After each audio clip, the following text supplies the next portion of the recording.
उपायुक्त महोदय द्वारा। किस समोसे को खा रहे, कुछ दिनों बाद उस समोसे की दुकान ना खोल लें और कहें कि हम समोसे ही खिलाने लायक रहे।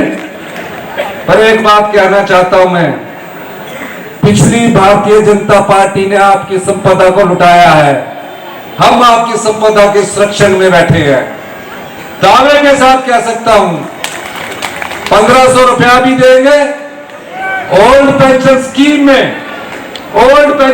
में सरकारी कर्मचारियों का जो अंशदान है, मैं सांसद सुरेश कश्यप जी से भी अनुरोध करूंगा कि वो उसमें हमारे भी 4-4.5 हजार करोड़ रुपए है और सरकारी कर्मचारियों के अंशदान के लिए जिनके ओल्ड पेंशन स्कीम दी है उनके भी ईपीएफ के रूप में जो 12% करता था वो आपके पास 9,000 करोड़ रुपए है।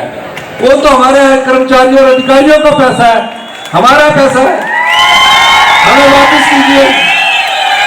तो ये आप लोकसभा में उठाएंगे क्योंकि अंशदान है, क्यों उस पर कुंडली बैठ बिठा के बैठे हैं, इन लोगों को दे दीजिए। दूसरा, लेकिन समाज के सभी वर्गों में जिसमें किसान आता है, महिलाएं आती है, युवा आते हैं, उन सबको हिमाचल प्रदेश की संपदा का अधिकार है। उस अधिकार का 70% हिस्सा महज 10% जनता उठा ले और 90% जनता को सिर्फ थोड़ा थोड़ा देकर हम मानते रहे, ये इस प्रदेश की जनता के साथ अन्याय होगा। इसलिए इस अन्याय के युद्ध में मुझे आपका साथ चाहिए। मैं बार बार कहता हूं, हम सत्ता में सत्ता सुख के लिए नहीं आए हैं, हम व्यवस्था परिवर्तन के लिए आए हैं। मेरा नाम सुख नहीं है, सुखराम चौधरी जी का नाम सुख। भारतीय जनता पार्टी ने हमें कर्जा छोड़ दिया, 10,000 करोड़ की 6th पे कमीशन की लायबिलिटी हम पर छोड़ दी। डबल इंजन की सरकार थी, डबल इंजन की सरकार ने जब हम पर ये सारा कर्जा छोड़ा, उस दिन से हमने अपनी अर्थव्यवस्था को मजबूत करना शुरू किया। एक उदाहरण देना चाहता हूं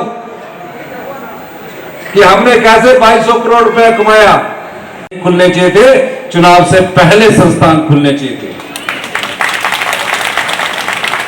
मुझे पता लगा रेणु कश्यप जी हमारी बहन ने कहा कि यहां आईपीएच का डिवीजन खुलना चाहिए। मैंने पूरी विधानसभा में कहा कि मैं राजगढ़ गया हूं, राजगढ़ के लोगों को आईपीएच की डिवीजन की जरूरत है और आईपीएच का डिवीजन हमारी सरकार ने खोला। ये बात मैं क्यों कह रहा हूं, हमें दोबारा सरकार चाहिए। इस दृष्टिगत से पिछली भारतीय जनता पार्टी की सरकार ने काम किया। स्कूल खोलना कोई बड़ी बात नहीं है, हेल्थ इंस्टीट्यूशन खोलना कोई बड़ी बात नहीं है, नोटिफिकेशन हो जाए, लेकिन वो हेल्थ इंस्टीट्यूशन क्या खोलना जिसमें डॉक्टर ही कभी ना आ सके, वो शिक्षा संस्थान भी क्या खोलना। नोटिफिकेशन कर दी, +2 हो गया, 10वीं हो गया और स्कूलों में टीचर तक ना हो, इस प्रकार के संस्थान खोले। हमने कड़वा फैसला किया, हमने कहा पहले हम शिक्षा संस्थानों को और हेल्थ सेक्टर को मजबूत करेंगे। हमने 600 के करीब पिछली भारतीय जनता पार्टी के द्वारा जो सरकार द्वारा जो संस्थान खोले थे, जो चुनावों से पहले खोले थे, कोई 4 साल पहले के कोई संस्थान बंद नहीं किए।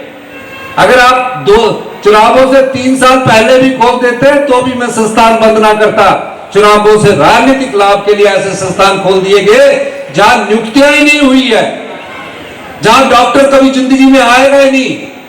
हम ऐसे संस्थान खोलकर जनता को बेवकूफ नहीं बनाना चाहते, यह हमने